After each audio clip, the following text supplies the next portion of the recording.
Quality study अकॅडमीमध्ये तुमच्या सर्वांचं स्वागत आहे. विद्यार्थी मित्रांनो, आज आपण 4 मेचे चालू घडामोडीचे प्रश्न पाहणार आहोत. हे प्रश्न UPSC, MPSC व इतर कोणती पण परीक्षा असो त्याच्यासाठी अत्यंत उपयोगाचे आहे.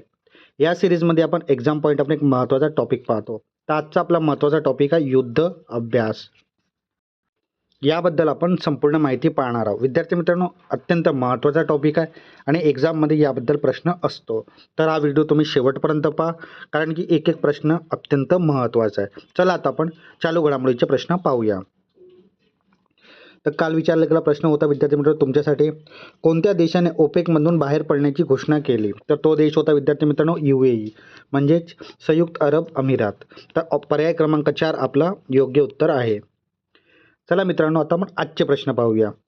कोणत्या राज्यात अलीकडे विक्रमी 92.47% मतदान झाल्याची नोंद करण्यात आलेली आहे? तर हे विक्रमी मतदान विद्यार्थी मित्रांनो पश्चिम बंगालमध्ये झालेलं आहे. तर पर्याय क्रमांक 4 आपलं योग्य उत्तर आहे. आणि आज 4 मेला पश्चिम बंगालचा निकाल पण लागणार आहे. तर विद्यार्थी मित्रांनो, अत्यंत महत्त्वाची माहिती आहे, तुम्ही ही माहिती लक्षात ठेवा. आता आपण याबद्दल माहिती पाहूया. पश्चिम बंगाल विधानसभा निवडणूक.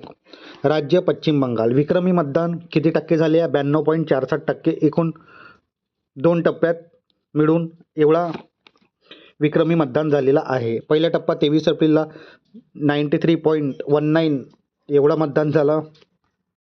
दुसरा टप्पा 29 एप्रिलला 91.66% एवढा मतदान झालं. विक्रम. स्वातंत्र्यानंतर पश्चिम बंगालमध्ये हे सर्वात उच्चांकांचे मतदान ठरलेलं आहे. विशेष जिल्हा. पूर्व वर्धमान जिल्ह्यात सर्वाधिक 93.48% एवढा मतदान झालं. आणि हा ऐतिहासिक मतदानचा निकाल आज म्हणजे 4 मेला लागणार आहे विद्यार्थी मित्रांनो. त्यानंतर पुढला प्रश्न, महाराष्ट्र सरकारने राज्यभरात किती AI उत्कृष्ट केंद्र म्हणजेच AI सेंटर ऑफ एक्सिलन्स स्थापन करण्याची घोषणा केलेली आहे? तर ते ठिकाण आहेत विद्यार्थी मित्रांनो, किती ठिकाण? तर 6. तर पर्याय क्रमांक 1 आपलं योग्य उत्तर आहे.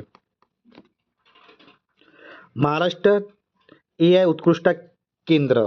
एकूण किती संख्या? 6. Centre of excellence. धोरण. महाराष्ट्र AI धोरण 2026. उत्कृष्ट AI क्षेत्रात 10,000+ कोटी रुपयांची गुंतवणूक करणे. रोजगार. इथून 1.5 लाख नवीन नोकरीची निर्मिती होईल. प्रशिक्षण. 2 लाख तरुणांना AI स्किलचे प्रशिक्षण देणे. त्यानंतर पुढला प्रश्न, दिल्ली मेट्रो इंटरनॅशनलचे पहिले CEO म्हणून कोणाची नियुक्ती करण्यात आली? तर विद्यार्थी मित्रांनो, ही नियुक्ती संजय जमुनार यांची करण्यात आलेली आहे. तर पर्याय क्रमांक 3 आपलं योग्य उत्तर आहे. दिल्ली मेट्रो इंटरनॅशनलची नियुक्ती कोण आहेत? संजय जमुआर यांची नियुक्ती करण्यात आलेली आहे. ते पहिले मुख्य कार्यकारी अधिकारी CEO आहेत. संस्था दिल्ली मेट्रोचे आंतरराष्ट्रीय शाखा. अनुभव 30 पेक्षा वर्ष रेल्वे आणि मेट्रो क्षेत्रात तज्ज्ञ ते मानले जातात. वैशिष्ट्य DMRC च्या पहिल्या टप्प्यापासूनचे म्हणजे 1998 चे पहिले कर्मचारी आहेत. तर अत्यंत महत्त्वाची माहिती आहे विद्यार्थी मित्रांनो, ही माहिती तुम्ही लक्षात ठेवा. त्यानंतर पुढला प्रश्न, तमिळनाडूची पहिली ट्रान्सजेंडर क्रिकेट पंच म्हणजेच एम्पायर कोण बनले आहेत? तर ही म्हणले आहेत रितिका श्री. तर पर्याय क्रमांक 1 आपलं योग्य उत्तर आहे. तमिळनाडूची पहिली ट्रान्सजेंडर क्रिकेट पंच कोण? नाव काय आहे?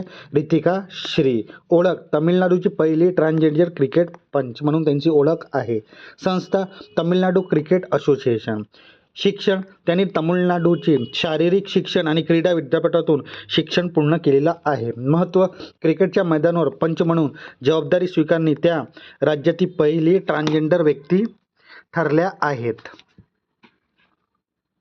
त्यानंतर अत्यंत महत्त्वाचा प्रश्न, मिसिंग लिंक प्रकल्प कोणत्या 2 ठिकाणांना जोडतो? तर हे खोपोली एक्झिट ते कुसगाव लोणावळा या 2 ठिकाणांना जोडतो विद्यार्थी मित्रांनो.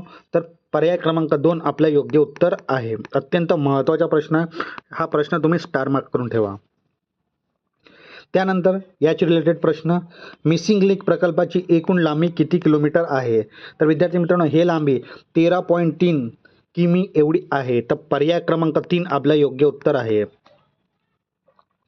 आता आपण या प्रकल्पाबद्दल महत्त्वाची माहिती पाहूया. मिसिंग लिंक प्रकल्प जोडणारे ठिकाण खोपोली, खालापूर टोलनाका ते कुशगाव सिंहगड संस्था. महामार्ग मुंबई पुणे द्रुतगती महामार्ग, मुंबई पुणे एक्सप्रेस वे.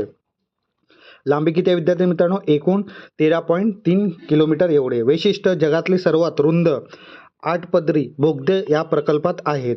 फायदा मुंबई पुणे प्रवासातील वेळ 20 ते 25 मिनिटं कमी होईल आणि लोणावळ्याच्या खंडाळ्याच्या घाट व वाहतूक कोंडीला टाळता येईल. तर अत्यंत महत्त्वाचा प्रोजेक्ट आहे या महाराष्ट्र सरकारच्या विद्यार्थी मित्रांनो. तर ही माहिती तुम्ही लक्षात ठेवा. त्यानंतर पुढला प्रश्न, स्कायहूप एव्हिएशन ही भारताची पहिली कोणती एअरलाईन आहे? तर विद्यार्थी मित्रांनो हे भारताची पहिली सी प्लेन एअरलाईन आहे. तर पर्याय क्रमांक 2 आपला योग्य उत्तर आहे. त्यानंतर याची रिलेटेड प्रश्न, स्कायहूप एव्हिएशन ही सेवा कोणत्या केंद्रशासित प्रदेशात सुरू झाली आहे? तर विद्यार्थी मित्रांनो हे लक्षद्वीप येथे सुरू करण्यात आलेली आहे. तर पर्याय क्रमांक 2 आपला योग्य उत्तर आहे. स्कायहूप एव्हिएशन भारताची पहिली सी प्लेन एअरलाईन. श्रेणी भारताची पहिली समर्पित सी प्लेन एअरलाईन. केंद्र लक्षद्वीप बेटावरून सेवा सुरू. मान्यता DGCA कडून एअर ऑपरेटर प्रमाणपत्र त्यांना प्राप्त आहेत. विमान DHC-6 ट्विन ओटर पाणी आणि जमीन दोन्हीवर लँडिंग करता येणारा हा विमान आहे. प्रमुख अवनी सिंग यांचे प्रमुख आहेत. त्यानंतर पुढला प्रश्न, भारतीय रिझर्व्ह बँकेचे डेप्युटी गव्हर्नरपदी कोणाची नियुक्ती करण्यात आलेली आहे? तर ही नियुक्ती विद्यार्थी मित्रांनो रोहित जैन यांची करण्यात आलेली आहे. तर पर्याय क्रमांक 2 आपलं योग्य उत्तर आहे. RBIचे डेप्युटी गव्हर्नर नाव काय? रोहित जैन.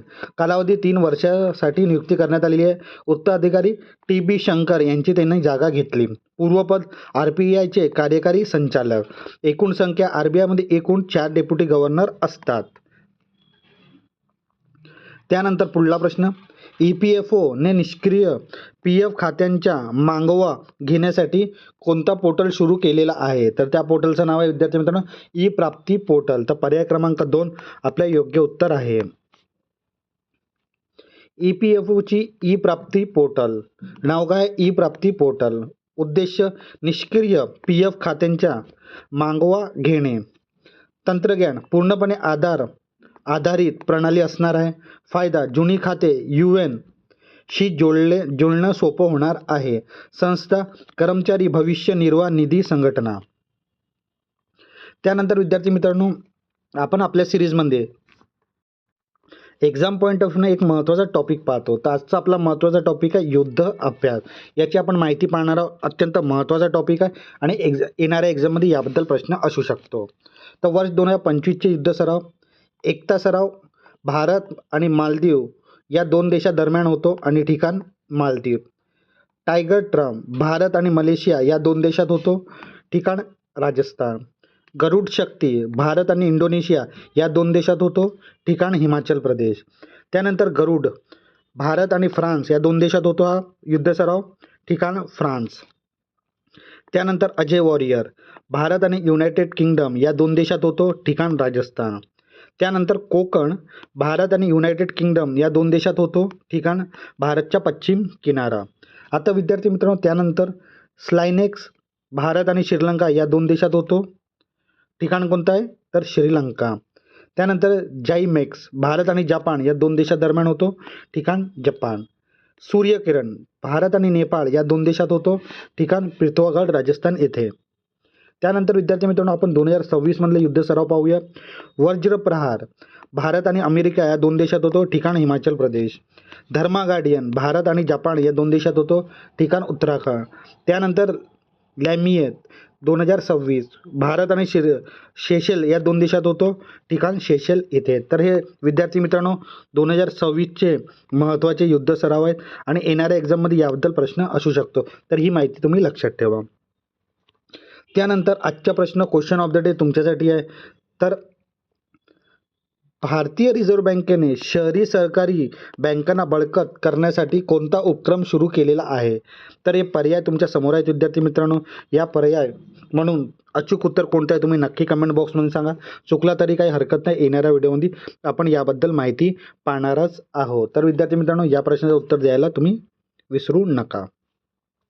आता विद्यार्थी मित्रांनो, आपण आपल्या क्वालिटी स्टडी अकॅडमीच्या यूट्यूब चॅनलवर जे करंट अफेअरची सिरीज घेत आहोत, daily current affair, weekly current affair आणि आपण मंथली करंट अफेअर पण कव्हर करत आहोत. हे सिरीज तुम्हाला कशी वाटत आहे तुम्ही नक्की कमेंट बॉक्समध्ये सांगा. हे सिरीज तुम्हाला आवडत असेल तर नक्की लाईक करा, शेअर करा आणि आपल्या क्वालिटी स्टडी अकॅडमीच्या यूट्यूब चॅनलला सबस्क्राईब करायला विसरू नका. धन्यवाद.